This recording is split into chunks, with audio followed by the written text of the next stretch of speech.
Vamos lá, cadê? Doutora Juliana, doutora Aline. Vamos iniciar aqui. Primeiro link já liberado. Vamos para o segundo link aqui. Segundo link, doutor Rogério, doutora Aline, doutor Marcel, doutor Gustavo. Terceiro link liberado. Doutor Rudney, Josir e Guilherme. Pronto, agora sim. Agora liberado. Boa noite, vamos iniciar então. Cadê?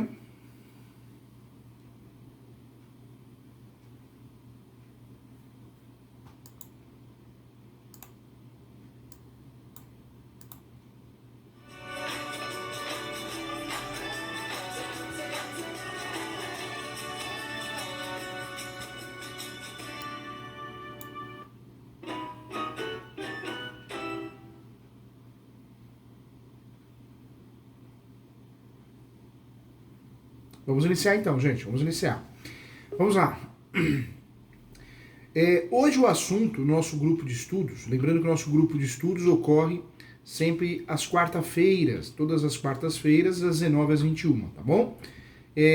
O assunto de hoje é um assunto muito importante, porque nós vamos falar, sim, sobre direito das sucessões. Nós vamos falar sobre a nova formalidade, o novo direito das sucessões, porque nós temos muitos conceitos novos, situações importantes, e é isso que eu quero falar com você, tá bom? Quando eu falo de direito às sucessões, é sim parte do Código, uma das partes mais importantes do Código Civil. Também é, de fato, um dos ramos, um dos nichos de mercado do direito civil, mais rentáveis também, objeto de muitas dúvidas. Então, quero tratar com você, de fato, questões importantes, questões práticas, e nesse momento nós vamos iniciar a nossa aula aqui, tá bom? Quero lembrar a você que nós temos, fazendo um mapeamento do Código Civil, nós temos, sim, primeiramente nós temos os princípios que regem o Código de Processo Civil, o Código Civil, perdão. Dentro desses princípios nós temos a socialidade, a eticidade, a operalidade. Esse é o alicerce do direito civil. E o direito civil, o Código de Direito Civil, eu falo, né? O Código Civil, ele tem um alicerce nesses princípios. Mas é importante falar que nós temos um código que é dividido em duas partes, a parte geral e a parte especial.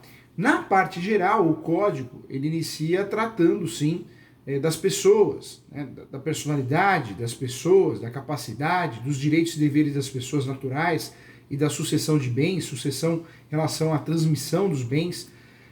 Essa parte das pessoas também trata das pessoas jurídicas, hein? Definindo diferentes formas de constituição de pessoas jurídicas. E também, né, gente, apresenta a definição do domicílio para questões legais.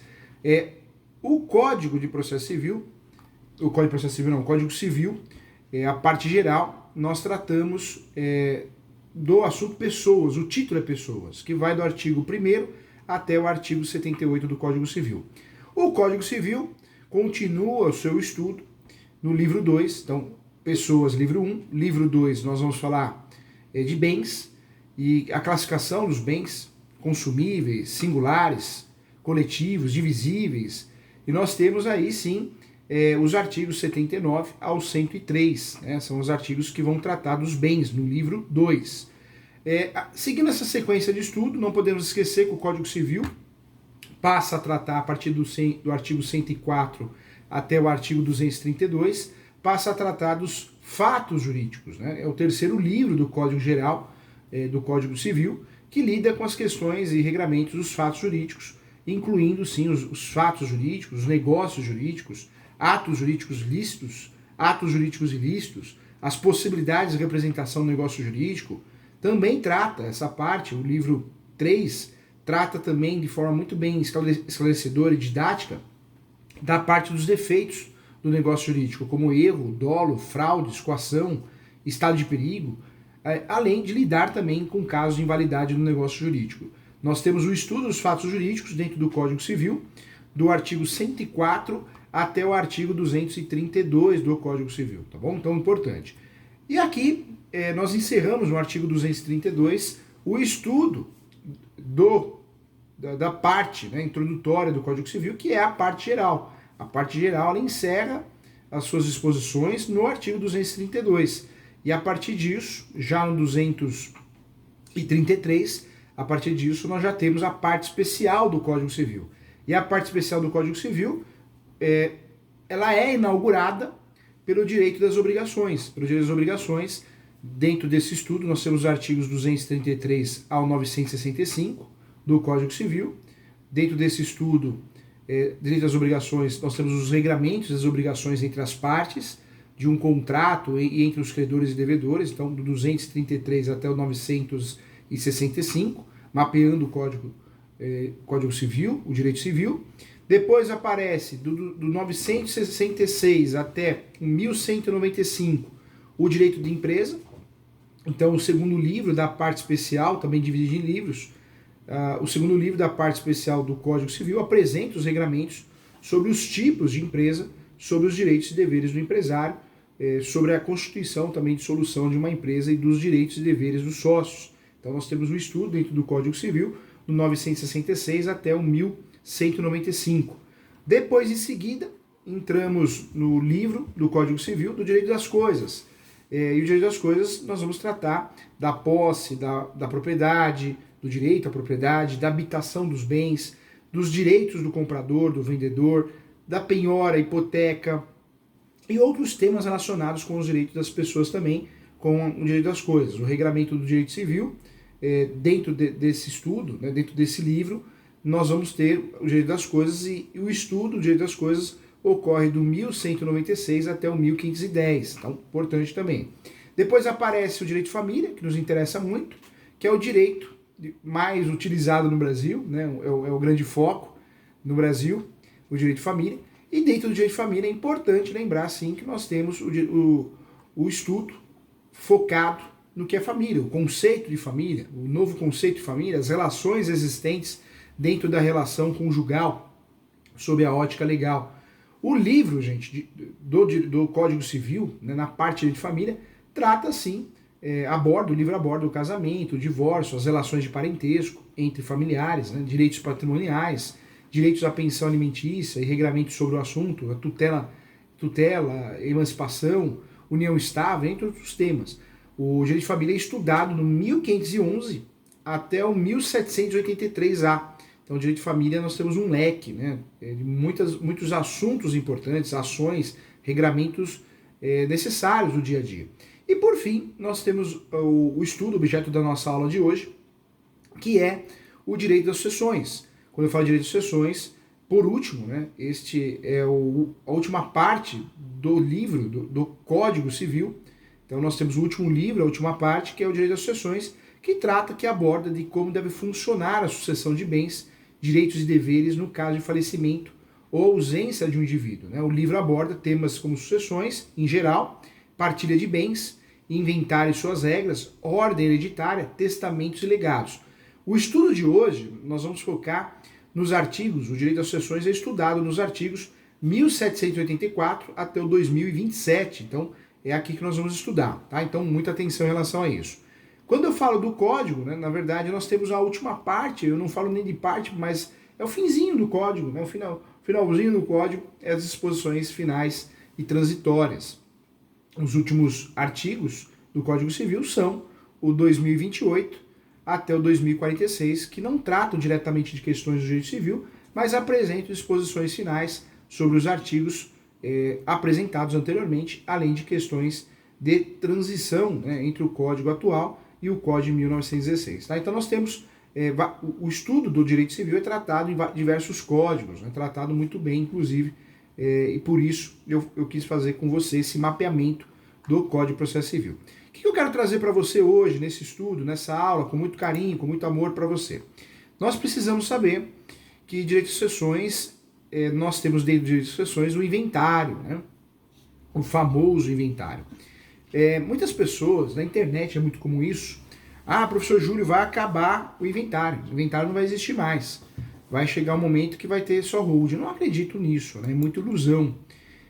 O tema hold, o tema planejamento sucessório é um tema muito importante, nos interessa muito, claro, é uma novidade sim. Pode ser uma opção para você fugir do inventário, claro que pode. É importante explicar isso. Mas nem todo brasileiro tem condições financeiras, tem bens, né, para que de fato pratique, utilize uma hold, um planejamento sucessório. Então não dá para falar que vai acabar o inventário. O inventário, na minha opinião, nunca vai acabar. Não existe isso. Várias leis surgem, uma lei que surgiu recentemente, o planejamento, uma lei dos atos concentrados na matrícula do imóvel, surgiu, é uma lei muito interessante, e até hoje os atos não são concentrados na matrícula do imóvel. Nós temos que tirar várias certidões para fazer um due diligence, o dossiê numa compra e venda, numa locação. Então, uma coisa é a teoria, outra coisa é a prática, né? Uma coisa é surgir a lei, a legislação, outra coisa é a aplicabilidade dela. O uso capião, por exemplo, de cada 100 casos de uso capião, 98 continuam sendo judicial, né? Então é importante conhecer muito bem o judicial. É outro exemplo que eu trago. Então nós temos muitos boatos de mudanças que de fato não vão ocorrer. O que eu quero trazer para você? O inventário é a forma que eu tenho para poder pagar as dívidas do falecido. Eu uso o inventário para pagar as dívidas do falecido, seja ele, seja ela, e o que sobrar vai ser partilhado, vai ser dividido, né?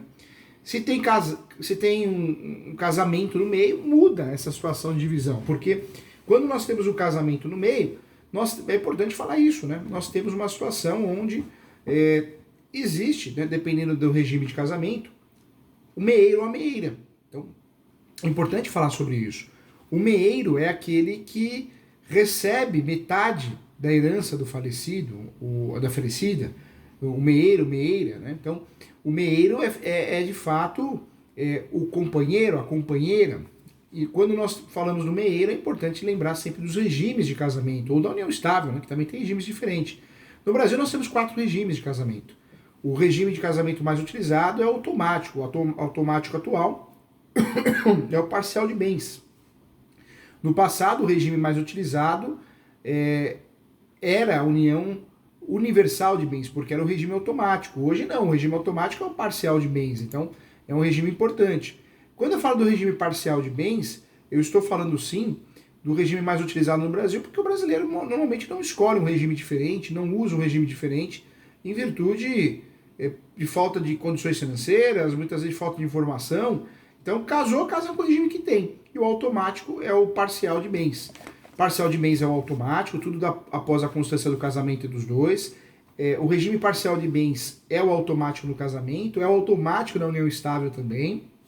Quando eu quero casar com um regime diferente, a ideia é que eu possa escolher, né, um outro regime, eu preciso de um pacto antinupcial no casamento. Na união estável eu vou declarar essa vontade dentro da escritura pública de união estável.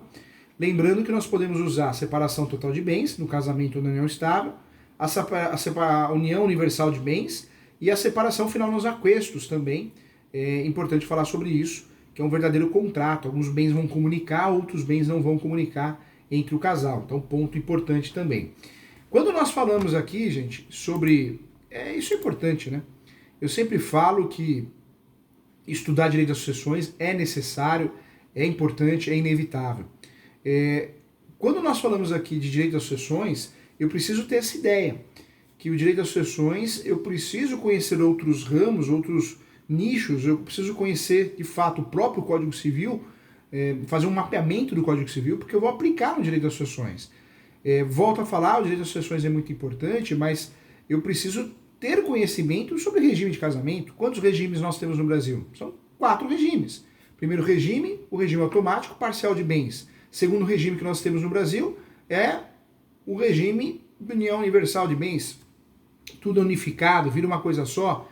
Existe ainda o regime de separação total de bens, regime interessante também, um regime que muitas vezes eu vou fazer desse regime, eu vou criar uma proteção patrimonial. E ainda existe o regime que é a separação final nos aquestos, que é um regime que, por mais que pareça teórico, é utilizado sim no Brasil, é importante falar sobre ele, é um regime que eu faço um verdadeiro contrato. Então, tudo isso é necessário. Quando alguém morre, né, nós temos que fazer o inventário. Olha aqui, a doutora Mônica chegou aqui no link. Ótimo. Seja bem-vinda, doutora. Gostei da... Boa noite. Boa noite. Perdão pelo atraso. Imagina, imagina. Eu gostei do cordãozinho só. Que chique, que bonito, viu? Adorei. Parabéns. Doutora é sempre chique. Isso aí. Falando direito das sucessões, o que é importante para nós advogados discutir? Nós temos, claro, primeiramente o inventário. Morreu, tem que fazer inventário. Mas é muito básico que nós aprendemos na graduação. Eu sempre falo que a graduação de Direito ela é necessária, senão não estaríamos aqui. Mas é muito básico. A graduação ensina algo tão básico que nos induz a erro.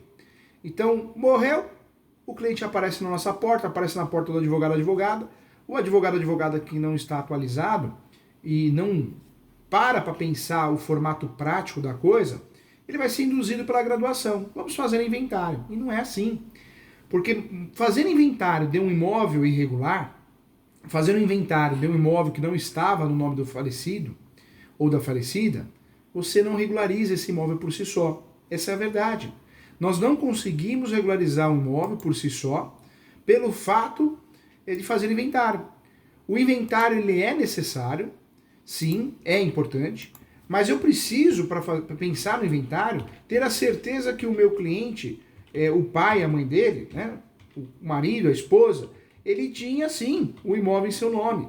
É a matrícula que eu vou conseguir fazer prova disso com a matrícula. Sem a matrícula eu não consigo fazer prova disso. Então cuidado, nem sempre é caso de inventário. Nem sempre é caso que eu vou buscar um inventário para regularizar o imóvel do falecido, porque o inventário por si só não regulariza nada. Eu volto a falar, se eu faço o inventário com o objetivo de regularizar o imóvel e esse imóvel não está no nome do falecido ou falecida, não resolveu o problema. Não resolveu o problema porque não é através do inventário que eu vou regularizar. Pensa comigo, você pode fazer o inventário judicial ou extrajudicial. Se foi feito o judicial, porque tem litígio, ou tem menor, tem incapaz, ou foi uma opção, fez o inventário judicial. O final do inventário é o formal de partilha. Ótimo. Vou pegar o formal de partilha e vou no cartório de imóveis. O cartório de imóveis vai falar assim, doutora, como que você quer fazer o registro desse formal de partilha se o imóvel nem estava no nome do falecido ou da falecida? Pensa nisso. É uma realidade. Não adianta fazer inventário de um imóvel irregular. Fazer o inventário de um imóvel irregular não vai trazer frutos, não vai regularizar o imóvel. Então, o que é importante a gente saber nesse cenário? Nós precisamos, sim, entender que quando o imóvel é um imóvel irregular, nós vamos deixar de lado o inventário. E vamos pensar, sim, uma saída inteligente, talvez seja a REURB, talvez seja o uso capião. É uma saída inteligente. Então, cuidado, hein? Professor, morreu, vou propor para o meu cliente fazer um inventário. Não, pode ser uma saída inteligente, pode ser de fato uma REURB, pode ser. Então, cuidado com isso, hein? Muitas vezes você faz o inventário buscando ajudar o seu cliente, mas de fato você não está ajudando o seu cliente, porque você está fazendo com que o seu cliente gaste um dinheiro desnecessário. Então, muito importante analisar isso. Quais são os bens, se existem bens regularizados e bens irregulares. Esses imóveis, esses bens irregulares, a ideia, a estratégia correta, tudo depende do caso concreto, mas é deixar de lado e talvez pensar no uso capião. Eu posso regularizar esses imóveis que de fato estão irregulares, não estão no nome do falecido ou da falecida, e buscar um outro meio para regularizar esse imóvel, e entre esse meio o uso capião cai como uma luva, né, gente? Então, importante lembrar essa situação. Quando eu falo aqui sobre inventário, outro ponto que eu quero trazer para você também, outro ponto importante. Morreu o inventário. Não. Dependendo da situação, dependendo do valor que o meu cliente deixou, né, ou melhor, o cliente ou quem me contratou, normalmente os filhos, né, a esposa, o marido, eu posso pensar assim no alvará judicial. O alvará judicial também é uma forma, assim, de evitar o inventário. Quando eu uso o alvará judicial, eu consigo deixar de lado o inventário, eu consigo fugir do ITCMD, tributo tão oneroso, que causa tanta preocupação. O alvará judicial eu posso utilizar em diversas situações. Eu posso utilizar quando o cliente deixou apenas dinheiro, pecúnia. o cliente, né, ou o falecido. Normalmente quem nos contrata, eu falo cliente porque eu tenho muito cliente aqui no escritório que faleceu infelizmente, e eu advogo para a família, né, para meieira, para o meieiro, mas era meu cliente, né.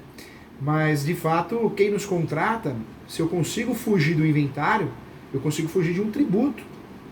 Um tributo oneroso, 4%, normalmente pode chegar em alguns estados 8%, então eu consigo fugir. Nem sempre dá para usar o inventário judicial, mas quando possível, é muito bom. O cliente fica contente, é mais rápido, mais célere e gera uma economia muito grande. Então nós temos dois pontos de evitar o inventário. Primeiro, se o imóvel é irregular, não estava no nome do falecido ou falecida, não é inventário. Eu vou buscar outras ações, entre elas uso capião. Segundo, alvará judicial. Talvez o falecido deixou dinheiro, uma FGTS, uma conta poupança. Então, através do alvará judicial, dependendo do valor, eu consigo essa liberação e consigo resolver a situação. O nome da ação é a ação de alvará judicial, hein? Lembrando que não pode ter litígio essa ação. Não pode ter litígio, tem que ser totalmente consensual. Os herdeiros não podem brigar, né? Essa é a ideia. O alvará judicial é um documento, sim, fornecido por um juiz, uma juíza, para o saque, para o levantamento de valores, ou ainda autorização para praticar algum desses atos. E eu trago como exemplo assinar escritura pública de compra e venda, representando o espólio, os seus herdeiros, e inclusive sacar, levantar dinheiro de FGTS, conta corrente, conta poupança. Então, o alvará judicial, a ação de alvará judicial é uma ação interessante em virtude disso. Eu posso pedir ao alvará judicial sempre que o valor, né, de fato esteja preso com o falecimento. Faleceu, o falecido deixou dinheiro, eu tenho essa informação, tenho essa certeza, o cliente tem, eu faço o alvará judicial. Uma dica importante, tem gente que leva para o inventário, né? Pessoas preferem fazer o inventário ou advogados, porque o cliente, ele deduz que tem um valor. Isso já aconteceu comigo, hein? Uma situação onde o cliente, não, eu acho que o meu pai, minha mãe, meu irmão deixou mais de 200 mil. Já aconteceu várias vezes aqui no escritório. Então, foi feita uma ação de inventário alegando esse valor, valor presumido. Cheguei à conclusão que nunca mais vou fazer o alvará judicial com base, o alvará judicial ou juntar essa informação no inventário se eu não tenho certeza. Já há muito tempo eu faço isso, né? A gente tem que mudar a forma de advogar, a forma de fazer, conhecendo mais ferramentas, quanto mais a gente conhece, a gente muda a forma de trabalhar. A gente tem que evoluir. Hoje, quando o cliente me fala, não, eu queria fazer aquele alvará judicial que eu vi no Google, então eu vou analisar primeiramente qual o valor. Eu consigo fazer uma escritura pública nomeando alguém inventariante para ter acesso a esse valor. Eu tendo acesso a esse valor, aí eu vou ver se eu posso fazer o alvará judicial ou não. É uma saída inteligente, é uma saída importante. E também, quando eu vou levar também para o inventário, valores, conta corrente do falecido, falecida, FGTS, eu também eu preciso ter acesso ao valor. Eu não posso chutar o valor, chutar dá muito errado. Então precisa tomar cuidado com isso. É sempre importante entender que no alvará judicial não pode ter litígio. Outro ponto também, se o titular do direito for pessoa falecida, ou incapaz, menor de 18 anos, curatelado ou interditado, é preciso pedir ao alvará judicial, porque é uma autorização do juiz para praticar um ato. Eu posso fazer a ação de alvará judicial para liberar valores, e eu posso fazer o pedido de alvará judicial dentro do inventário. Então, o pedido é diferente da ação, para liberar o bem de menor valor, e com isso eu conseguir fazer com que o meu cliente consiga vender aquele imóvel ou alugar, autorização para alugar através de alvará também, para que ele consiga, ele, os herdeiros, meieira, consiga levantar recursos para pagar, né, o inventário. Quando nós falamos de inventário, cuidado, hein? Então, eu preciso sempre analisar se eu consigo fugir do inventário, talvez com o uso capião. Eu preciso analisar se eu consigo fugir do inventário através de alvará judicial. O pedido de alvará ele pode ser feito pelo interessado para levantar valores depositados em contas bancárias em nome de pessoas falecidas. Isso está nítido, isso está bem conceituado, não existe uma discussão doutrinária sobre isso. Um juiz não vai ficar assustado em receber uma petição, né, uma petição inicial, uma ação de alvará, porque é do jogo, é do dia a dia, é comum. Nós temos até lei que trata desse assunto, gente, que é a lei, anote aí, a Lei 6.858 de 80, Lei 6.858 de 80, que estabelece que os interessados, ou seja, quem pode entrar com pedido de alvará judicial. Então, essa lei, a 6.858 de 80, 6.858 de 80, esclarece muito bem. Os dependentes habilitados perante os órgãos da Previdência Social, INSS, no caso de regime especial, de previdência ou órgão público pertinente, pode, tá lá na legitimidade da lei 6.858 de 80, também os demais sucessores, desde que autorizados por alvará expedido para o juiz, que os tenha reconhecido como tal, com base na legislação civil, tá? Então, também. Outro ponto, isso também precisamos conversar. O pedido de alvará judicial pode ser feito ao juiz da vara de família ou da vara civil, hein? Ou ainda da vara do seu trabalho, quando é o caso de levantamento de dinheiro preso numa ação trabalhista. Quando nós falamos aqui, no caso da Justiça do Trabalho, você fala, professor Júlio, mas o advogado que atua no direito civil, que atua em direito de sucessões, ele vai peticionar na Justiça do Trabalho? Tem várias situações nós somos obrigados a fazer isso. Por isso eu falo que mesmo que você não goste do direito do trabalho, ou não queira atuar na trabalhista, às vezes o direito civil te obriga. Tem embargos de terceiro, o cliente procura para atuar na área civil, mas o imóvel está indo a leilão em virtude de uma ação trabalhista. Então você tem que saber fazer uma reclamação trabalhista para tirar o imóvel do leilão, para pedir a suspensão. E outro caso também que é muito comum é o caso do alvará judicial, para levantamento, né? É o caso também do alvará judicial. Esse último caso, nessa situação, o empregado falece e para que consiga, é necessário sim que a empresa pague as verbas rescisórias e libere o FGTS. E conforme o artigo 1º, caput da Lei 6.858 de 90, na prática, você terá que fazer um peticionamento, muitas vezes, na Justiça do Trabalho também. Então, também é uma exceção a essa regra. Para conseguir o alvará judicial, então eu vou seguir o artigo 319 do Código de Processo Civil. A petição tem que ter todos os requisitos. E deixar claro nesse alvará judicial que não existe litígio, não existe briga. Eu vou fazer o pedido para levantar esses valores. Mas cuidado, hein? Eu não posso usufruir do alvará judicial, senão todo mundo ia fugir do inventário, né, gente? Todo mundo ia fugir do inventário para não pagar tributo. Então, existem regras. Qual que é o valor para usar o alvará judicial? A ação de alvará judicial, professor Júlio? Esse procedimento ele é regulamentado, sim. Volto a falar da lei, a Lei 8.858 de 80, Lei 6.858 de 80.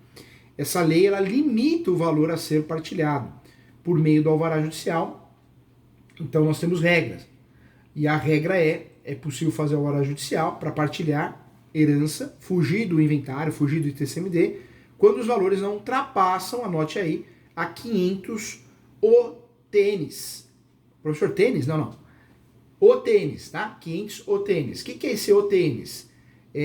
A lei, ela trouxe uma forma, igual nós usamos no Tribunal de Justiça, né? Para distribuir uma ação. O artigo 2º da Lei 6.858 de 80 trouxe, né, na verdade, uma forma de fazer essa contabilidade. O interessado ele tem que indicar o valor e o valor não pode ultrapassar isso, 500 OTNs. Em 2022 foi feita a alteração recentemente, mas o OTNs também não é muito. Cada OTN é R$ 25,08, né? R$ 25,08. Então o valor do OTN o valor que eu posso fazer ao alvará judicial, se você fizer o cálculo, não dá 14 mil reais. Não dá 14 mil reais. Então, alvará judicial é uma ótima forma, sim, uma ótima ferramenta de a gente fugir do inventário, pela morosidade, por celeridade, economia processual, fugir do ITCMD, mas nós temos um limite, né? É necessário respeitar esse limite e nós temos um valor muito baixo. Então, é interessante utilizar o alvará judicial, mas nem sempre dá. Quando eu for utilizar, eu preciso da certidão de óbito como documento, né? Preciso juntar certidão de casamento do falecido ou nascimento, se for solteiro, certidão de nascimento de todos os interessados, no pedido, no caso se forem herdeiros. Eu preciso requerer alvará para o levantamento dos valores junto à instituição bancária, tá bom? Posso usufruir para FGTS, Sacar resíduo, também é muito comum, resíduo de INSS também, no falecimento do genitor, também é muito comum. Receber restituição de imposto de renda do falecido, também dá para usar o alvará judicial. Receber cotas do PIS, PASEP do falecido também. Posso usar o alvará judicial também, gente, a gente não pode esquecer, para a transferência de veículo, né? A transferência de veículo de propriedade também posso usar o alvará judicial. E para a venda de imóvel, também, isso já dentro do inventário. Para antecipar valores de um processo, eu posso pedir alvará judicial como pedido, tá bom? O alvará judicial é tabelado nas tabelas da OAB. Eu trago como exemplo a tabela da OAB de São Paulo, Rio de Janeiro. Os honorários são de 20% sobre os valores a serem levantados. Por isso o advogado, a advogada tem que ter acesso ao valor. Eu nunca vou esquecer de um alvará judicial que eu fiz para um cliente e ele alegava que a única irmã, a única herdeira, não tinha filhos, alegava que ela juntou mais de 500 mil reais, né? E aí o professor Júlio fez uma ação na época, alvará judicial, e naquela época o processo ainda era físico, eu não tive acesso, né, ao valor da conta. Eu cobrei honorários 20% do valor levantado. E quando foi levantar o valor era R$ 78, né? Depois eu acabei não cobrando nada do cliente. Então, cuidado, tá? Então, tem que fazer um contrato bem feito, limitando, né? Falando do seu trabalho, o mínimo que será pago, alguma coisa nesse sentido também. Então, importante. O custo do alvará judicial, nós temos o gasto com a taxa judiciária. Taxa judiciária. É importante também, alguns juízes entendem que tem que ser feito o recolhimento sim do ITCMD, então tem discussões sobre isso. Tem juiz que vai dar uma carteirada, falou, opa, alvará judicial, na minha opinião, tem que recolher. Então, vamos ter que discutir isso na prática para ver o que acontece. Se for para fazer alvará judicial e não conseguir fugir do ITCMD, é melhor jogar no inventário, né, gente? Porque não tem sentido fazer por fora. Tem uma vantagem, a vantagem é a celeridade, né? Então, se pensar na celeridade, seria uma vantagem. Então, importante conversar sobre isso, tá bom? Isso faz toda a diferença aqui para nós. O que eu quero trazer para você? Isso faz toda a diferença também. Inventário, nós somos procurados, vamos analisar se cabe alvará judicial, vamos analisar se cabe uso capião, se os imóveis estavam, se tem imóvel, né? Estavam no nome do falecido, da falecida. Quando você é procurado para fazer uma ação porque um herdeiro foi omitido, ocultado, aí o nome da ação é outra, hein? Petição de herança, petição de herança. Petição de herança, o nome é a ação mesmo, a ação de petição de herança. É uma ação que eu vou conseguir a nulidade do inventário. No curso do inventário, eu vou paralisar, né? Vou atrapalhar o inventário e eu consigo pedir a nulidade do formal de partido da escritura pública. Petição de herança. Quando nós esquecemos algum imóvel, algum bem, porque muitas vezes a gente não sabia, o cliente não sabia, quem nos contratou, que o falecido, a falecida tinha aquele determinado bem, cuidado, é sobrepartilha. Sobrepartilha. É a sobrepartilha que nós vamos usar. Lembrando que a sobrepartilha é um mecanismo importante para que a gente possa consertar o inventário que nós fizemos faltando um imóvel, ocultando um imóvel, um bem móvel, um imóvel, né? Qualquer bem. E acontece muito, hein, gente? Acontece muito porque muitas vezes na sobrepartilha eu preciso corrigir algo que eu não fiz. Então, importante pensar na sobrepartilha. Nós temos então, nesse contexto, ações conexas ao inventário. Primeira situação que nós temos então é a possibilidade de usar alvará. Segunda situação que nós temos então, a possibilidade de utilizar a sobrepartilha para corrigir um inventário que foi mal feito, não às vezes por culpa do advogado ou advogada, mas por omissão do próprio cliente. O cliente não sabia que tinha aquele imóvel, aquele carro. Acontece muito, hein? Outra situação importante também, a petição de herança. Então nós temos alvará, petição de herança, sobrepartilha e o inventário. Temos que falar sobre isso. Queria falar com você sobre o planejamento sucessório. Hoje existe essa ideia, vamos deixar de lado o inventário. O inventário nunca vai acabar. Como eu falei já na aula aqui, não vai acontecer isso, gente. Não vamos esperar isso que nunca vai acabar, porque não é cultural. Não faz parte da cultura do brasileiro. O brasileiro não gosta nem de fazer inventário, não imagina fazer algo antecipando uma futura morte. É difícil. O que nós temos no nosso cenário hoje, claro que tem muita gente que faz planejamento sucessório, bem orientado, com uma outra cabeça, mas o que nós temos hoje é a doação em vida, né? É muito comum as pessoas fazerem a doação em vida com a cláusula de usufruto vitalício para poder evitar o inventário, que o filho ou filha tenha que fazer inventário. Isso é muito comum. O planejamento sucessório se tornou comum, claro que é muito utilizado, faço bastante aqui no escritório, tive a oportunidade de fazer acho que mais de 40 já, hein? Acho que até passou. Mas pela quantidade de problemas que nós temos vinculados à morte, né, ao inventário, é muito pouco ainda, né? Mas é importante saber, o planejamento sucessório, ele é sim uma estratégia para eu fugir de um futuro inventário, né? Eu começo a pensar no planejamento sucessório com a criação de uma hold, né? Então eu vou transferir os bens móveis e imóveis para essa hold, ou seja, para uma pessoa jurídica. Pessoa jurídica tem contrato social, tem cotas de participação, então eu já consigo ali, no primeiro momento, fugir do inventário. O planejamento sucessório é sim um instrumento para fugir do inventário. É claro que eu tenho aí a possibilidade de reduzir a carga tributária, e até na locação, não só na compra e venda. Eu consigo reduzir a carga tributária no imposto de renda. Então, o planejamento sucessório serve para muitas outras coisas. Eu não concordo, gente, quando falam, professor Júlio, o planejamento sucessório ele blinda o patrimônio. Eu não concordo com isso, porque na verdade hoje existe a possibilidade, a desconsideração da personalidade jurídica, inclusive inversa. Então não é o planejamento sucessório que eu vou conseguir blindar o patrimônio. Blindagem de patrimônio é contrato de gaveta, porque através de hold não é. O planejamento sucessório é um conjunto de medidas legais que nós usamos para que uma pessoa possa, de fato, organizar o patrimônio e, inclusive, fazer com que os herdeiros fujam de um eventual inventário. Eu vou organizar esse patrimônio, vou trazer uma redução da carga tributária sim, né, isso é muito comum, essa é a ideia também, mas blindar patrimônio, fazer a blindagem patrimonial não é o caminho, não entendo que seja o caminho. Eu consigo com a blindagem patrimonial, em relação às vantagens, aos pontos positivos, são vários. Reduzir custos que incidem sobre herança, isso já pensando em herança de novo, reduzir tributos, gastos, então não só no inventário, mas só com o formato da hold já consigo isso, é uma realidade. E consigo muitas vezes traduzir a vontade do falecido também, porque o inventário não traduz a vontade do falecido. E o testamento é perigoso, em alguns casos pode aparecer um filho, pode aparecer alguma coisa que aquele testamento não terá validade.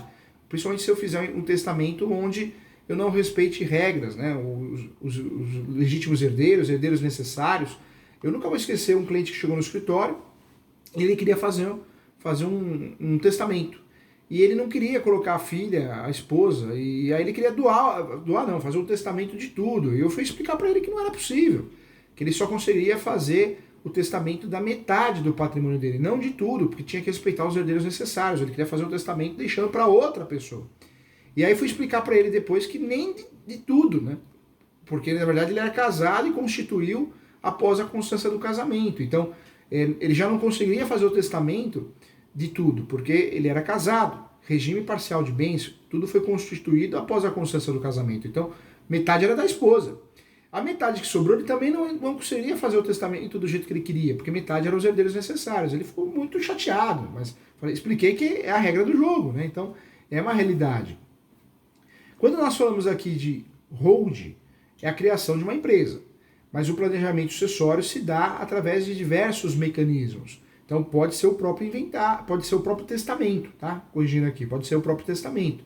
O testamento nada mais é do que um documento no qual a pessoa expressa a sua vontade em relação ao que gostaria que acontecesse após a sua morte. Então, testamento também é uma ferramenta de blindagem patrimonial. Só que cuidado, por mais que eu possa fazer o instrumento particular, eu recomendo sempre fazer para o instrumento público, para que a gente tenha uma segurança maior.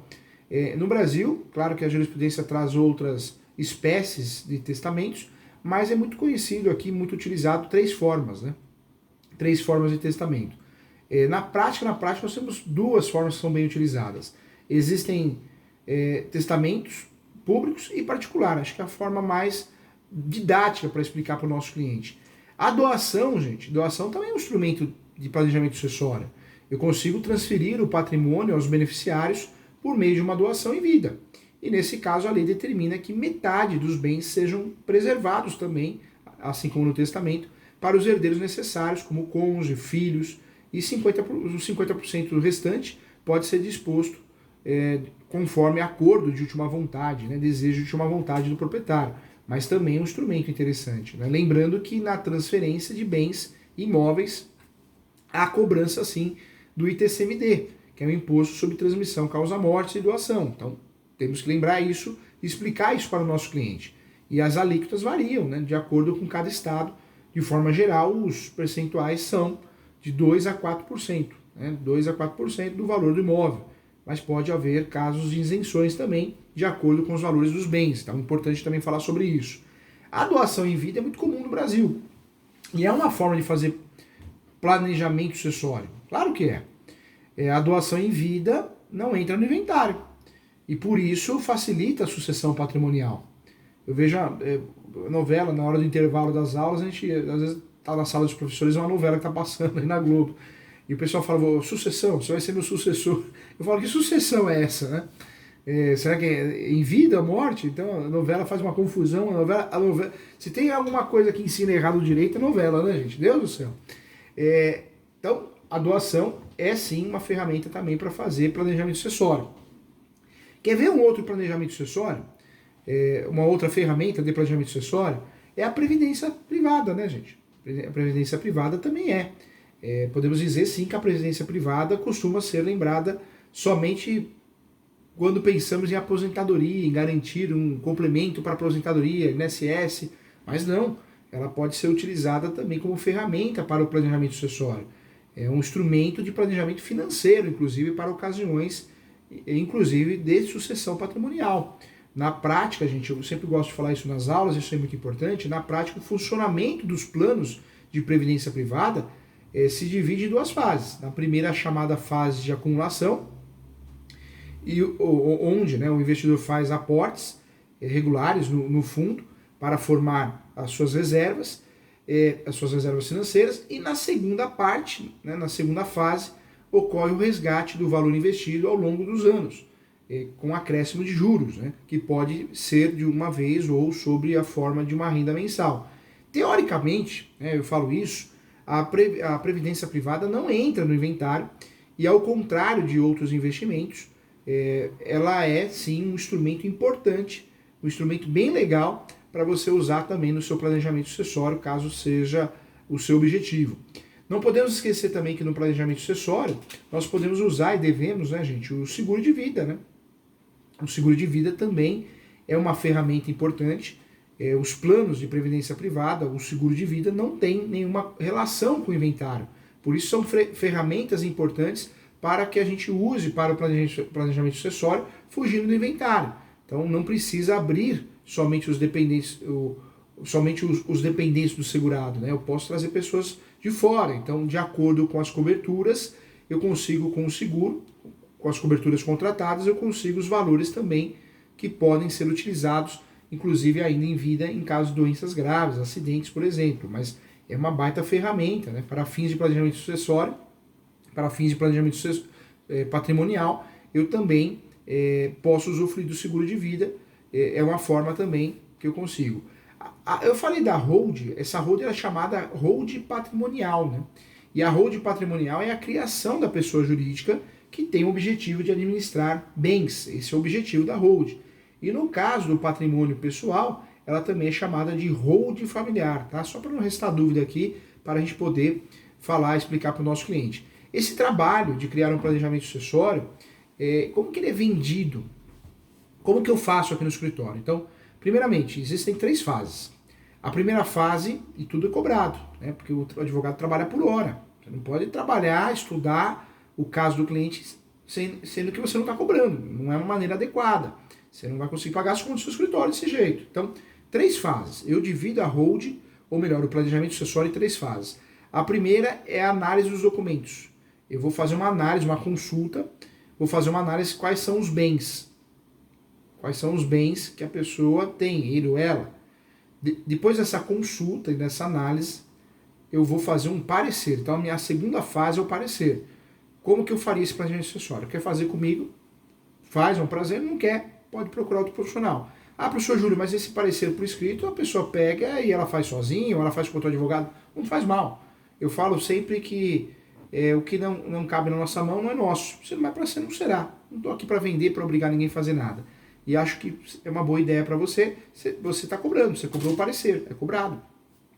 O parecer é cobrado o valor que você desempenhou o seu trabalho, as horas de trabalho, né? Então, a primeira fase é dessa consulta, a segunda fase, de fato, é o parecer por escrito, como será feito o passo a passo dessa proteção patrimonial, e a terceira fase é a efetividade de fato do planejamento sucessório. Então, eu vou acompanhar, juntamente com o contador, a abertura de uma empresa para criar a holding patrimonial ou a holding familiar, verificar a questão do seguro, se fez, se vai fazer, questão de previdência privada, do próprio testamento, e aí nós temos 3 honorários e 3 fases que devem ser cobradas de forma individual. Tá? Então isso é importante saber também. O valor mínimo para fazer uma holding hoje é 10 a 20 mil reais, valor mínimo. Se os bens, o conjunto do patrimônio é muito superior, né, a 500 mil reais, os valores são outros. Tá? Então é importante também. Dentro desses instrumentos de planejamento sucessório, existem também os fundos exclusivos. O que são os fundos exclusivos? É importante saber que nós temos alguns fundos, né, também que você atualmente consegue usufruir para fazer planejamento sucessório. Esses fundos você tem que analisar com a gestão profissional, né, para ver se esse fundo atinge o objetivo que você quer. Ainda é uma novidade no Brasil, assim como a responsabilidade sucessória, né, ou a responsabilidade também civil dos profissionais liberais, o seguro, também é uma novidade. Então, importante saber também.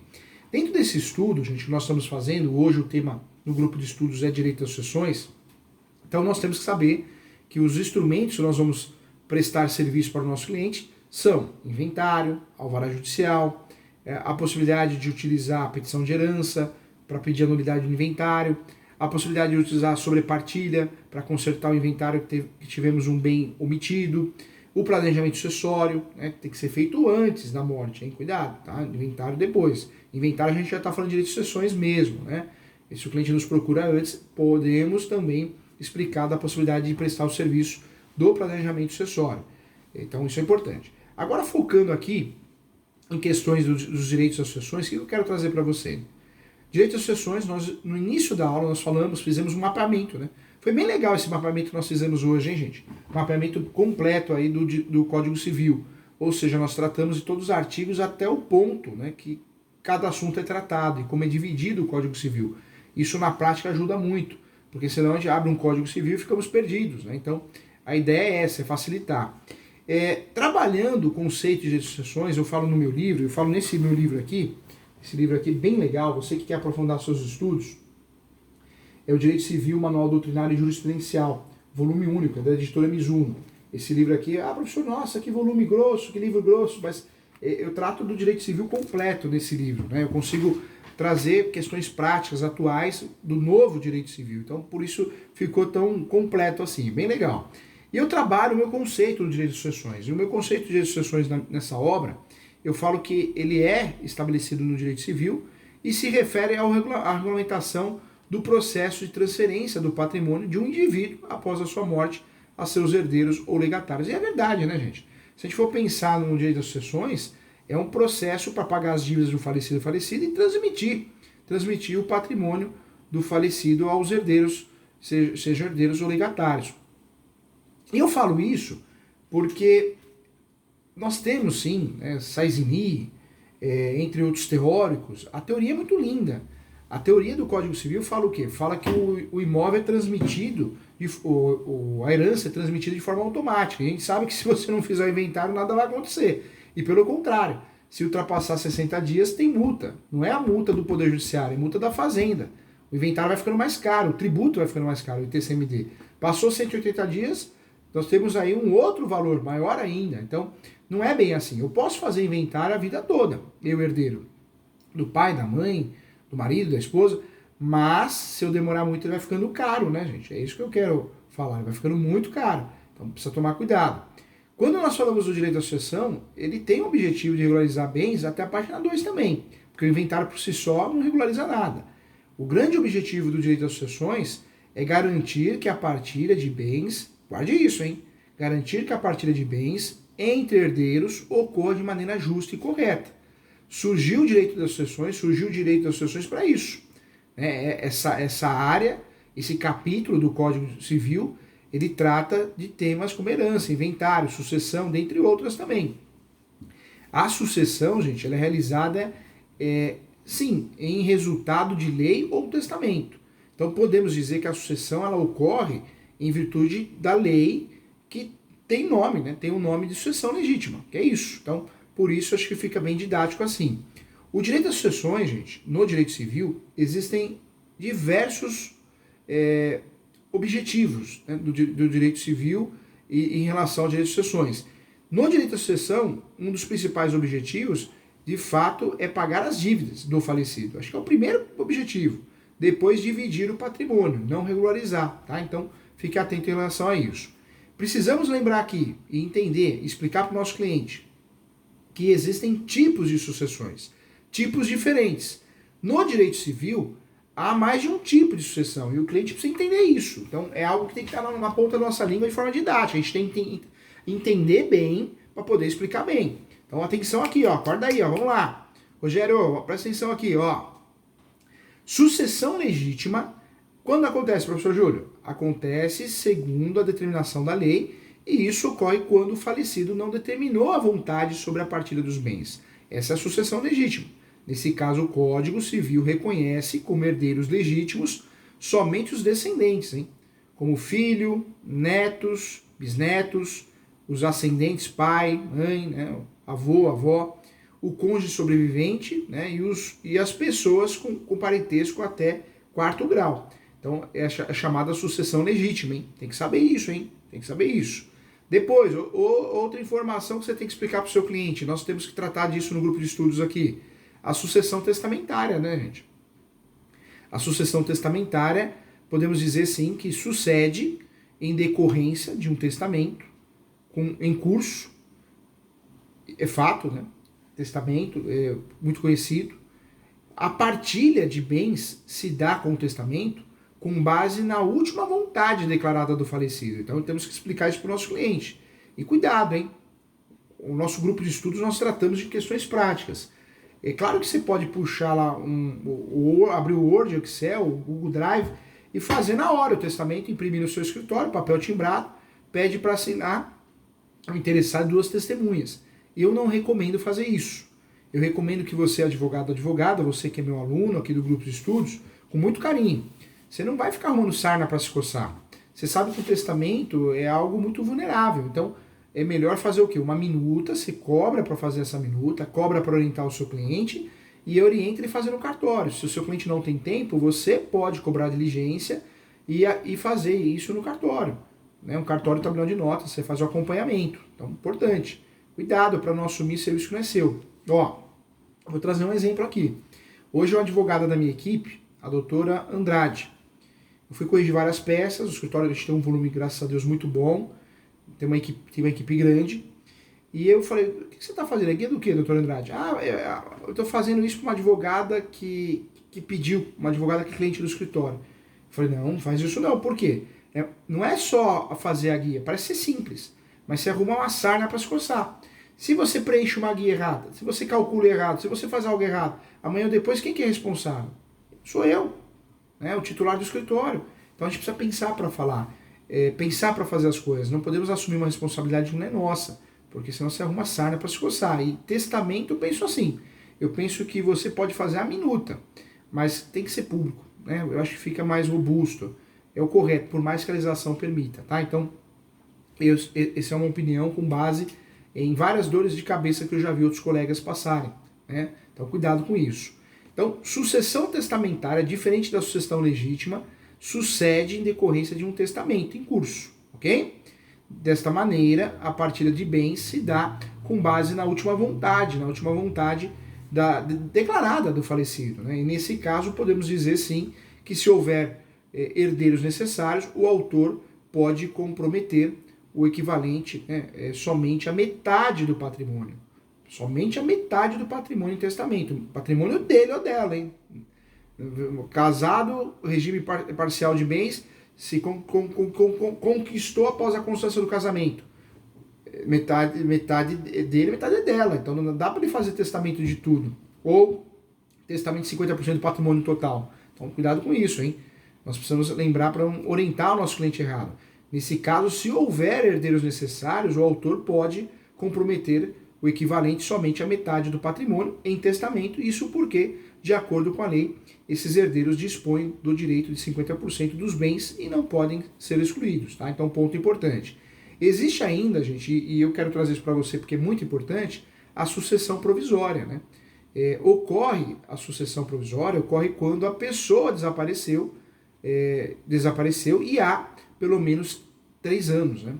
Nós temos que pensar nisso, há pelo menos 3 anos. Sucessão provisória. Também é um trabalho complicado, complexo para nós advogados, porque é uma situação que eu tenho que fazer a sucessão provisória para depois fazer a definitiva. Então, preciso tomar cuidado. Na sucessão provisória, gente, então, lembrando que ocorreu um desaparecimento de pelo menos 3 anos, isso né, não existe nenhuma notícia da pessoa sobre ela, ele, durante esse tempo. Então, sendo assim, os herdeiros podem solicitar a sucessão do patrimônio, mas é provisória. Existe a sucessão singular também, hein? Temos que explicar aqui. A sucessão singular, nos casos de partilha de um único bem, a sucessão singular acontece. Ela acontece quando o falecido deixa em testamento que um de seus filhos será o proprietário de seu carro ou sua casa. Então, é chamada sucessão singular. Para fazer hold, para fazer inventário, a gente precisamos relembrar tudo isso, hein, gente? Não podemos errar, hein? É uma responsabilidade muito grande. Existe ainda a sucessão universal, né? A sucessão universal, ela é realizada em regra, isso é importante lembrar, ela é realizada em regra quando o herdeiro recebe toda a herança sem nenhum outro tipo, né, de partilha. Então, olha quantas sucessões nós temos. Professor, é fácil fazer uma hold, o cliente, é caro cobrar os honorários, eu achei muito caro os honorários de uma hold ou de um inventário. Olha quanta informação nós precisamos ter para não errar, para não induzir ninguém a erro. É muita informação. Por isso é um ramo, né, um segmento do direito civil que a gente precisa parar para pensar. Não pode sair fazendo as coisas sem pensar e não saber cobrar os seus honorários, né? E temos que entregar resultado também.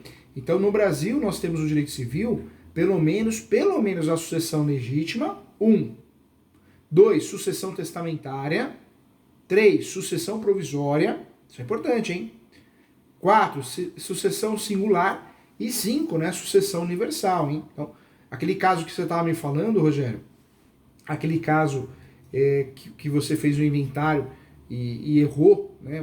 Você foi muito sincero, errou porque você esqueceu de colocar um imóvel e você pediu para a família ler a peça. A família leu e achou que estava tudo certo. Então, não foi só um erro seu. Acontece, faz parte, bola para frente. Você tem que fazer sobrepartilha, hein? Sobrepartilha, tá bom, doutor Rogério? Sobrepartilha que vai consertar isso. Vamos lá, juntos aqui. Quais são as regras gerais da sucessão? Para que possamos trabalhar muito bem com direito sucessório, com inventário, partilha de bens, alvará judicial, sobrepartilha, petição de herança e principalmente planejamento sucessório, proteção patrimonial. O direito sucessório, gente, ele surge quando o autor dos bens morre, não é isso? É isso. E podemos dizer que inicia-se a substituição do falecido pelos sucessores. É isso.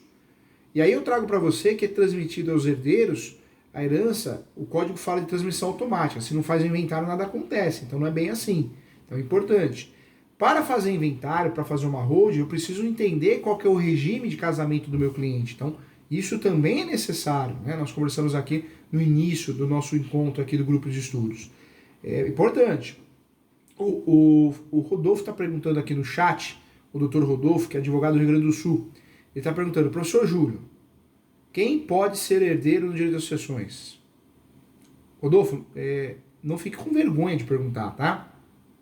Gente, vamos lá. Grupo de estudos só tem advogados aqui, então nós estamos juntos aqui, para aprender, para rever, não tem frescura, tá? Não tem que ter receio, não, vamos baixar o ego, juntos nós somos mais fortes, então não tem esse receio não existe pergunta boba, juntos nós somos mais fortes, nós estamos aqui para evoluir, para atender melhor os nossos clientes, tá? Então, vamos juntos aqui, não tem essa frescura não.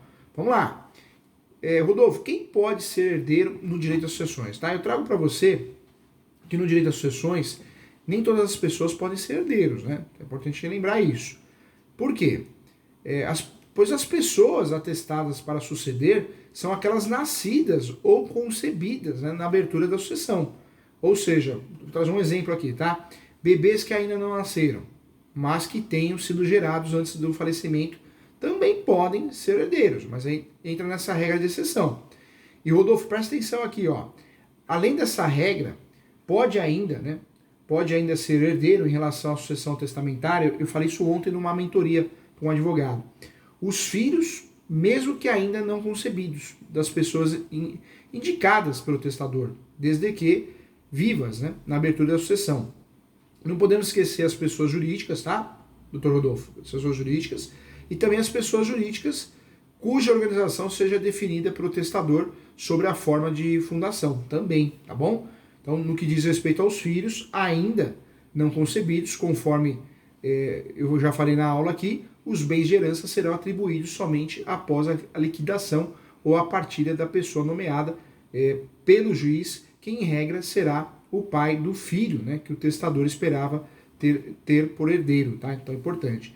Só que eu trago uma informação também, isso é importante. Deixa eu mostrar para vocês aqui, só para quebrar o gelo, gente. Ó, fiquei muito feliz. Olha o carrinho que eu ganhei hoje aqui, ó. É um carrinho.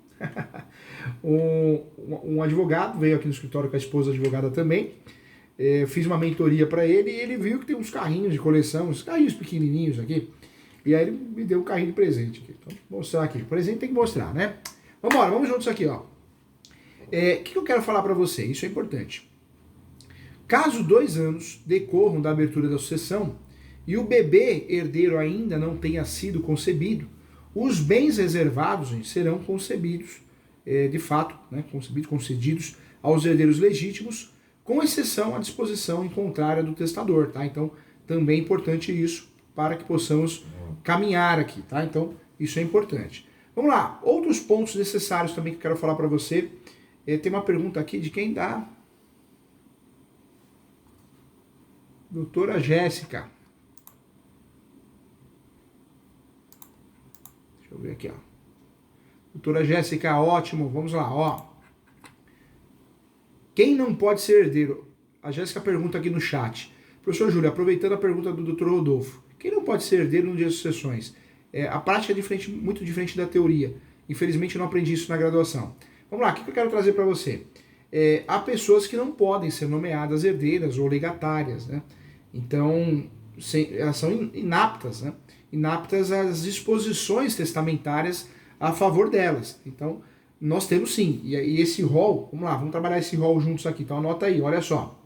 A primeira, a pessoa atribuída a escrever o testamento, não pode. Isso é questão de regra, né? Regra de segurança. Bem como o seu cônjuge ou seus ascendentes e irmãos. Então, a primeira regra. Depois, não podemos esquecer, vamos lembrar juntos aqui, ó. As testemunhas, né, do testamento também não. Também não.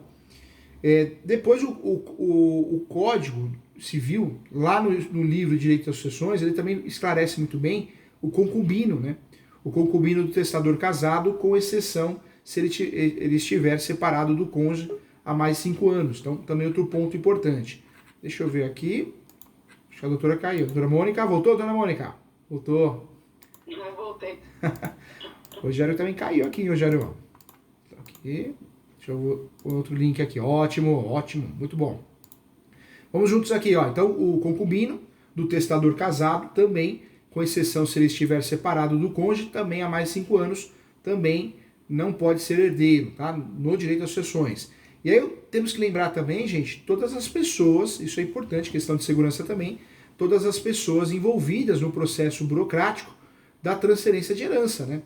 Quem, professor Júlio? Tabelião. Tabelião lá na escritura pública de inventário. Tabelião, né, civil ou militar também. O escrivão ou comandante do navio, se for o caso, não pode, né? Porque senão pode criar um ato fraudulento. Então, cuidado com isso, tá? Também é importante falar dentro da sua pergunta, eu vou aprofundar um pouquinho mais, peço sua permissão, tá? Mas ainda existem casos de herdeiros ou legatários que podem ser excluídos da sucessão. Então tem que lembrar disso, também é importante. Senão você cobra 20 mil reais para fazer uma hold e erra isso, você prejudicou o seu cliente, faz um inventário. Um vício desse, você gerou uma possibilidade de nulidade do inventário. Petição de herança, então precisa prestar atenção nisso. Então é um ponto importante, hein? Então ainda existem sim casos de herdeiros ou legatários que não podem ser excluídos de fato, né? Que não podem e outros que podem. Vamos falar dos que podem, tá? Então existem casos aqui de herdeiros legatários que podem ser excluídos da sucessão. Então, é importante falar, vamos trazer aqui o coautores ou partícipes de homicídio doloso ou tentativa, né, contra o autor do testamento ou seu cônjuge. E aí não dá para não falar da Susana Richthofen, né, que está em liberdade, e inclusive ela, não sei, ela deve ter um poder de sedução, um poder de oratória, argumentação muito grande, né, gente? Ela agora vai casar, não sei se os doutores viram, mas vai casar com um promotor, né? Promotor, alguma coisa assim, não me recordo se é o promotor ou advogado, ou seja, o sujeito largou a família com filhos para ficar com ela, para casar com ela. Então, corajoso, hein? Não sei, você dormiria com a Susana Richthofen do teu lado? Até com uma amiga, só do lado, no mesmo quarto ali. Não sei, depois que ela fez com os pais, né? Complicado, né, gente? Também, gente, é importante falar também outros casos, né? Casos que herdeiros legatários que podem ser excluídos da sucessão também, né? Se houver acusado de forma caluniosa em juízo o dono da herança ou incorrerem em crime contra a honra também, ou do seu cônjuge, também é caso, né? Para ser excluído da sucessão, por violação ou demais meios, atos fraudulentos que inibirem ou impedirem o dono da herança, né? O dono da herança de ofertar livremente seus bens por ato de última vontade. Então nós temos aqui, gente, dentro do nosso estudo, para não confundir, nós temos então casos que herdeiros ou legatários que eles podem ser excluídos da herança. Da herança eu falo da sucessão, né? É o termo mais adequado. Então, autores, coautores, partícipes de homicídio doloso ou tentativa contra o autor do testamento ou seu cônjuge. Falamos aqui também dos que houver acusado de forma caluniosa em juízo ou dono da herança ou incorrer em crime contra a honra também ou do seu cônjuge, e também por violência ou demais meios fraudulentos que inibirem ou impedirem o dono da herança de ofertar livremente os seus bens por ato de última vontade, tá? Então, isso é importante falar também.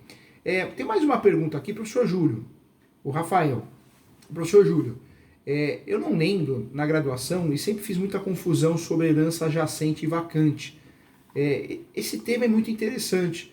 Por que tão mal explicado? Olha, gente, professor Júlio, eu dou aula também na graduação, mas muito pouco. Eu dou aula mais em pós-graduação porque eu gosto muito da prática. Eu acho que a prática resolve vidas, a nossa e dos clientes. A graduação, nós temos um cronograma muito mal feito, uma ementa muito mal feita. Nós não temos tempo naquela determinada matéria, isso na graduação de Direito, e tempo demais numa matéria que não existia necessidade. Então, isso eu acho que atrapalha muito, né? E sem falar que muitos professores da graduação, acho que a grande maioria não advoga. É verdade, não advoga por falta de tempo, porque não quer. Também acho que isso atrapalha um pouco. Vamos lá, guarde isso. Herança adjacente, gente, também é chamada de herança sem dono. Então, se você falar herança sem dono, herança adjacente é a mesma coisa. Ocorre quando o falecido dispõe, na verdade, né, ocorre quando o falecido não dispõe de algum tipo de herdeiro. Então, vamos dizer que a pessoa vem a falecer. Acontece muito, hein? Acontece muito, mas muito mesmo no Brasil. A pessoa falece, mas não tem herdeiros, não tem ninguém. Não tem ninguém. Por isso eu falo que ocorre quando o falecido não dispõe de herança ou nenhum tipo de herdeiro. Isso é muito comum no Brasil. Nem legítimo e nem testamentário, ou seja, não possui ninguém. Então, acontece a herança jacente, é o termo correto, né? Herança jacente. Os bens da herança, após, quando isso acontece, os bens da herança serão arrecadados, né, pelo poder público. Essa é a ideia. E olha, professor Júlio, na prática o poder público não vai atrás. Vai sim, gente. Eu estou com um caso aqui no escritório que estou fazendo os campeão para cliente e agora a briga é outra, porque apareceu o poder público falou, não, ele não tem herdeiro, então eu quero esse imóvel. Então, acontece, né? Então, em regra, quando nós não temos herdeiros, né, o falecido não tem herdeiros, esse imóvel vai ficar para o poder público. Essa é a regra do jogo. Então, se ninguém for encontrado, fica apto, né, a declarar a herança jacente. Existe a herança jacente e vacante, que é objeto de muita confusão, né? Muita confusão. Para ficar bem didático, os bens da herança, após arrecadados, ficam sob a guarda e administração do curador, até que seja entregue ao sucessor, devidamente habilitado ou a declaração de sua vacância. E depois da arrecadação e o inventário da herança, os editais também expedidos, né, de modo a localizar algum herdeiro, se não localizar, caso não seja encontrado nenhum herdeiro apto a receber a herança, no decorrer de um ano da primeira publicação, a herança declarada vacante. Ela deixa de ser jacente e passa a ser vacante. Ou seja, né, eu trago para você, os credores do falecido, se possuem o direito de solicitar a quitação das suas dívidas, isso é importante também, conhecidas nos limites do valor da herança, após 5 anos da abertura da sucessão, os bens arrecadados passam a ser de domínio do município, né, ou do Distrito Federal. A gente fala poder público, mas é município e Distrito Federal que vão aparecer aí para poder fazer a convalidação desse bem. É o termo que é utilizado, convalidação do bem, quando localizados na circunscrição. Tem casos, né, no caso de estarem em territórios federais, são atribuídos de fato à União. E a herança pode se tornar vacante se todos os chamados para a sucessão renunciarem a ela. Também é outro caso, viu, gente? Caiu no concurso público de juiz federal, da turma que eu dou aula. Caiu no concurso público e todo mundo errou, hein? Todo mundo da turma errou. Né? Então não pode. A maioria errou essa questão porque lembrou herança vacante e jacente a falta de herdeiros. Mas não, pode ser que tenha herdeiros, mas todos os herdeiros fizeram a renúncia, renunciaram, né? Sucessão, acabaram renunciando a todos os bens. Então, também entraria na regra da herança vacante, né, e jacente, tá? Então, fique atento em relação a isso. Olha a pergunta aqui também, a pergunta da doutora Eduarda, pergunta aqui, professor Júlio, quando ocorre a petição da herança? Quando ocorre a petição da herança? Cuidado, não confunda a petição de herança, doutora, com a petição de inventário, tá? Petição de herança é o nome de uma ação. Eu vou fazer a ação de petição de herança, porque meu cliente foi omitido. Ele não apareceu no inventário, então é a ação de petição de herança, ok? A petição de inventário eu vou fazer, no passado eu fazia uma petição pedindo a nomeação do inventariante, depois eu apresentava as primeiras declarações, depois eu apresentava, não, agora é tudo junto.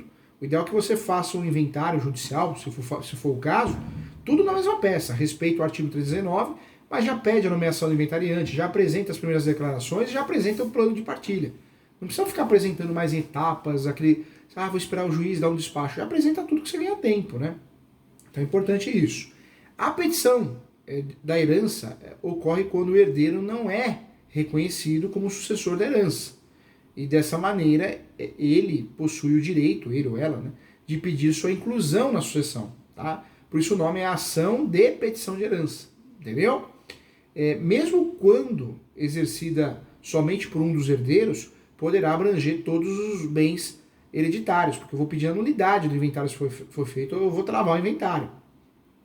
Eu preciso também entender, gente, isso é muito importante, que o herdeiro, por sua vez, pode demandar os bens de herança, ainda que ele esteja em poder de terceiros, tá? Sem prejuízo, inclusive, de responsabilidade do possuidor, isso é importante explicar, originário, pelos valores dos bens alienados, né? Então, o possuidor da herança precisa restituir os bens do acervo, firmando o seu dever segundo a sua posse. Então, tem que ser bem explicado isso, ok? O Miguel pergunta se planejamento sucessório é um nicho importante. Claro que é. Os honorários de um planejamento sucessório é 20 mil reais, 15 mil reais. E o planejamento sucessório, eu divido em 3 fases, eu oriento você fazer a mesma coisa. Consulta, parecer e depois execução. Porque se você for fazer uma salada de fruta não sai nada e o cliente fica com a sensação que você não prestou serviço nenhum. Então cuidado, tá? Então isso é importante também falar sobre isso porque é uma realidade. Vamos lá, então dentro do nosso estudo de hoje, inventário, paga as dívidas do falecido, o que sobrar será partilhado. Tudo tem a ver, se for casado, com o regime de casamento. Ok? Cuidado com o alvará judicial. Muitas vezes dá para usar o alvará judicial deixando de lado o inventário. É economia processual e é celeridade também. Petição de herança, pedir a nulidade do inventário. Sobrepartilha, que eu posso fazer no cartório, eu vou incluir um imóvel que eu esqueci. Um imóvel, uma moto, um carro, um bem. Ok? Até dinheiro. Posso fazer sobrepartilha. Inventário pode ser judicial ou extrajudicial. Se tem menor incapaz litígio, não pode ser feito no cartório, tem que ser judicial. Cuidado, o inventário judicial não é sinônimo de briga, discussão, não. Pode ser totalmente consensual. O inventário judicial pode ser totalmente consensual e pode ser litigioso, quando um herdeiro não concorda. Eu falo isso porque a gente confunde. Nós achamos muitas vezes que o inventário judicial tem litígio. Não é isso, né, gente? Não é isso, não é assim que funciona. Alguns pontos que eu quero tratar com você, tá, gente? Muito importante isso. Sucessão legítima. Ela também é chamada de ab intestato, ok? Decorre da lei, morrendo a pessoa sem testamento, transmite-se a herança aos herdeiros legítimos indicados pela lei, tá bom? Também será legítima se o testamento caducar ou for declarado nulo. Então, ok, não resta mais dúvida em relação a isso, hein? Sucessão testamentária. Ocorre por disposição de última vontade. Ó, dúvida sua, hein, Rogério? Testamento. Havendo herdeiros necessários, o cônjuge sobrevivente, descendente ou ascendentes. Então, essa é a regra. O testador só poderá dispor de metade da herança conforme artigo que? Anota aí, ó. 1789. 1789. Então, importante, hein? O professor só vai tomar uma aguinha aqui, ó. Então, esse é o artigo 1789 do Código Civil. A outra metade, gente, constitui a legítima, assegurada aos herdeiros necessários. E não havendo, terá plena liberdade, sim, de testar, hein? Mas se for casado, isso também é importante, sob o regime de comunhão universal de bens, que era o regime automático no passado, nós temos aí o artigo 1667 do Código Civil para tratar desse assunto. Ou seja, o patrimônio do casal será dividido em duas meações e a pessoa poderá dispor da sua metade, da sua meação, ok? O nosso ordenamento jurídico, gente, proíbe qualquer outra forma de sucessão, hein? Especialmente a contratual, hein? São proibidos, sim, os pactos sucessórios, não podendo ser objeto de contrato de herança de pessoa viva. Isso aparece lá no artigo 426 do Código Civil. É o chamado Pacta Curvina, 426 do Código Civil. Tá? Então, no entanto, admite a cessão de direitos. É muito comum, né? Professor Júlio, cessão de direitos hereditários, o que é isso? Eu vendo o meu direito de herança porque eu não tenho condições de fazer inventário, não quero fazer inventário. Então, cessão de direitos hereditários. Tem que ter anuência de todos os herdeiros e tem que ser feito por escritura pública. Lembrando que existe direito de preferência. Os outros herdeiros têm o direito de preferência sobre terceiros. Tá? Então, cessão de direitos hereditários. Não confunda com cessão de direitos possessórios. Cessão de direitos possessórios é posse, né? É posse. Então, não tem nada a ver. Importante isso. Vamos lá. Nós temos que lembrar também, para fechar com chave de ouro, que a abertura da sucessão, a aceitação e a renúncia da herança são totalmente regulamentados. Eu não posso fazer o que eu quero. Então, a abertura da sucessão, também chamada de delação ou devolução sucessória, se dá no momento da constatação da morte comprovada do decujus, hein? Que é o termo utilizado em latim. Né? Então, cuidado. Nós temos aquele princípio básico de direito de sucessões que é conhecido como Troide de Saizini, né? Que é o direito de posse imediata. Artigo 1784 do Código Civil. Mas não é realidade, né, gente? Já conversamos sobre isso. Ali na teoria, na prática, eu tenho que fazer, de fato, é o inventário. A aceitação da herança ou adição, nós temos o artigo 1804 e os seguintes do Código Civil. De fato, é o ato jurídico unilateral pelo qual o herdeiro, legítimo ou testamentário, manifesta livremente o desejo de receber a herança que lhe é transmitida, a aceitação consolidada e os direitos, né, do herdeiro. Então, cuidado aqui também, atenção nesse ponto. Lembrando que a aceitação pode ser expressa, ou seja, declaração escrita, pública ou particular, ou tácita, né? Tácita, atos compatíveis com a aceitação da qualidade de herdeiro. E pode ser presumida ainda, quando o herdeiro permanece silente depois que é notificado para que declare se aceita ou não a herança, tá? A renúncia, diferente de tudo que nós conversamos aqui, a renúncia da herança, ela consiste no ato jurídico unilateral pelo qual o herdeiro declara expressamente que não aceita a herança a quem tem direito, despojando-se da titularidade, né? Portanto, é o ato solene devendo ser feito por escrito, né?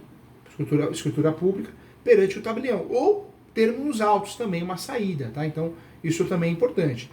Requisitos, nós temos que lembrar, hein? Requisitos para renúncia. Capacidade jurídica do renunciante, os incapazes não podem renunciar. Forma prescrita em lei, né?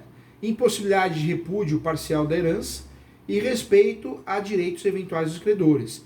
E não podemos esquecer também que se o renunciante for casado, depende também da outorga, chamada outorga uxório marital. Isso é importante também para a gente não orientar nosso cliente errado, tá? Os efeitos da renúncia, nós temos vários, né? A renúncia de fato é tratada como se nunca tivesse sido chamada a sucessão. Então, os seus efeitos retroagem à abertura da sucessão, sim, hein? Retroagem, o que repudia a herança e pode ser aceita, pode aceitar o determinado legado. Então, também é importante. Outro ponto que eu queria falar também é que o quião hereditário do repudiante na sucessão também transmite de imediato aos outros herdeiros, né, da mesma classe também. Tá? Então, também outro ponto importante. Quem que fez a pergunta aqui sobre a herança adjacente e vacante? Anote aí os artigos, tá? Nós temos a classificação, a conceituação completa nos artigos 1819 e 1823. Então, importante isso, tá? 1819 e 1823. Porque aí você não erra, consegue fazer esse estudo. Separa, tá? Herança adjacente é uma coisa, herança vacante é outra. Então, falecendo uma pessoa sem ter herdeiros, herança é jacente. Ou os herdeiros que têm renunciam a ela, né? Então, jacente. Então, cuidado. Na vacante, supera essa primeira fase que é a jacente seria uma primeira fase, os bens passam, então, à propriedade do Estado, em sentido amplo, tá bom? Então, cuidado com isso também. Não dá para deixar de lado, então, a exclusão por indignidade, hein? Falando desse assunto, falando sobre hold, planejamento sucessório, proteção patrimonial, nossa aula de hoje rendeu, hein, gente? Rendeu, hein? Eu sei que a cabeça de vocês deve estar aí, professor Júlio, meu Deus do céu, quanta informação. Nós conseguimos na aula de hoje até mapear, fazer um mapeamento do Código Civil, rendeu. Então vamos fechar com chave de ouro, tá? Prometo fechar com chave de ouro aqui para você, muito assunto hoje. Hoje foi realmente pesado, mas importante para a gente poder atuar com qualidade no inventário, nas sucessões. Vamos lá. A exclusão por indignidade. Indignidade aparece nos artigos, são dois. 1814 e também o 1818 do Código Civil. É uma espécie, gente, de incapacidade sucessória que priva uma pessoa de receber herança. É uma pena cível, criada pelo legislador, atingindo aos herdeiros necessários, os legítimos e os testamentários. A pena de indignidade só alcança o indigno sendo representado por seus sucessores como se fosse morto, tá? Isso é importantíssimo, hein? São excluídos por indignidade os herdeiros ou legatários. Então, tem que ficar atento, né? Porque se houverem sido autores, coautores ou participantes de crime e homicídio, você já sabe que cabe. Ou houver acusado caluniosamente em juízo o autor também da herança. Nós já conversamos sobre isso também. O estudo de reabilitação, tem reabilitação, né? Ele aparece no 1818 do Código Civil. Então, o artigo 1818 do Código Civil permite ao ofendido reabilitar, sim, o indigno, desde que faça de forma expressa em testamento ou outro ato autêntico, exemplo, escritura pública, ou seja, a reabilitação é o perdão do indigno, né? Então, existe o perdão, a reabilitação, artigo 1818 do Código Civil. Então, não dá para errar. Combinado? Legal. Então, vamos finalizar hoje aqui.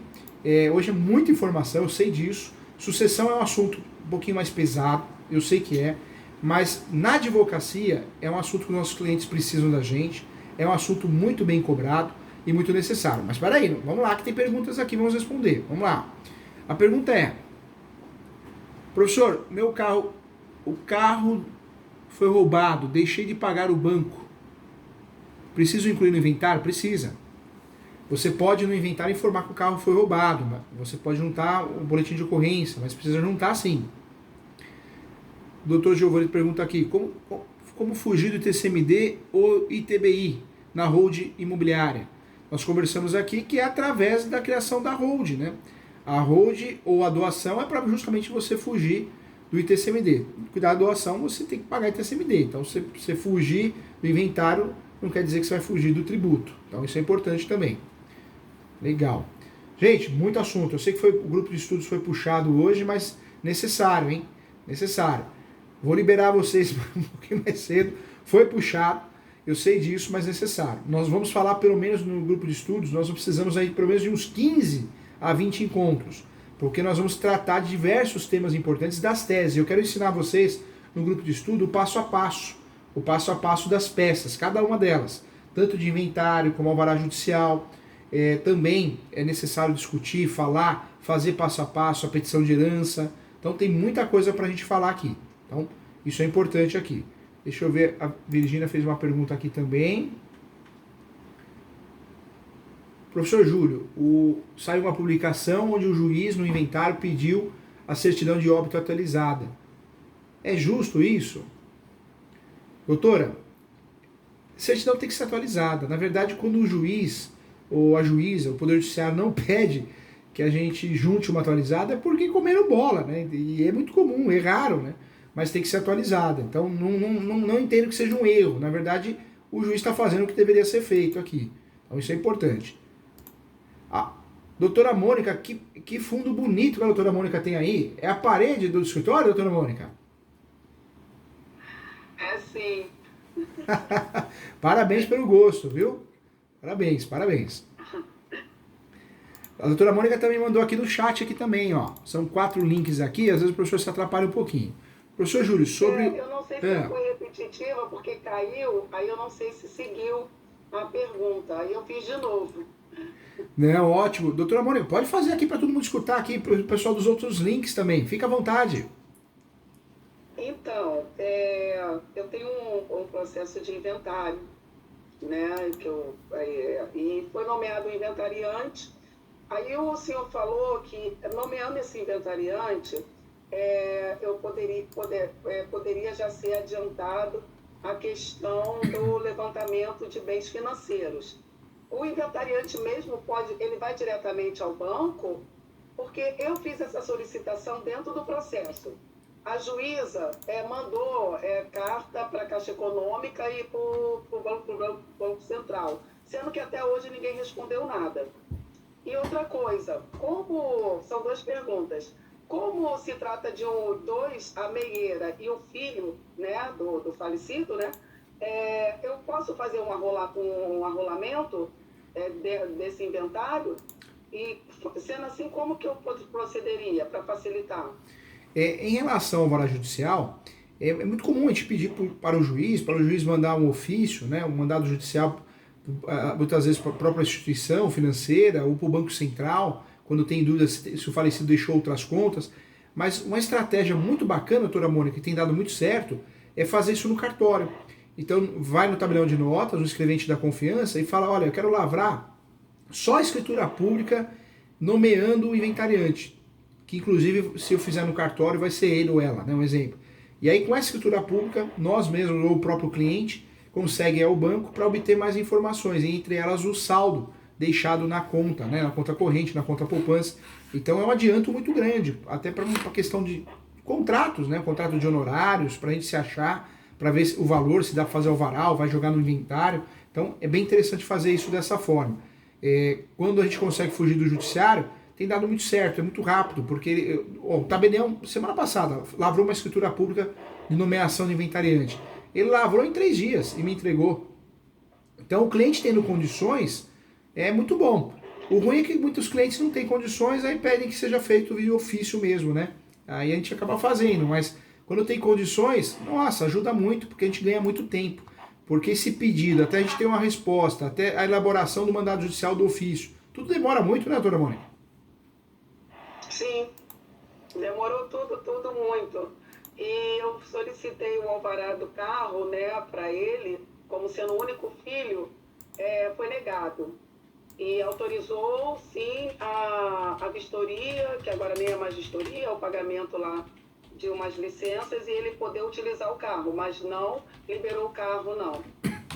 Agora o alvará judicial, nós podemos, percebendo que o valor não ultrapassa, dá para fazer o alvará judicial, e o alvará judicial pode ser feito dentro da ação de inventário para a gente liberar um bem de pequeno valor. Agora, doutora, a professora Júlia vai ensinar coisa errada, não? Não é coisa errada não, mas é uma estratégia, né?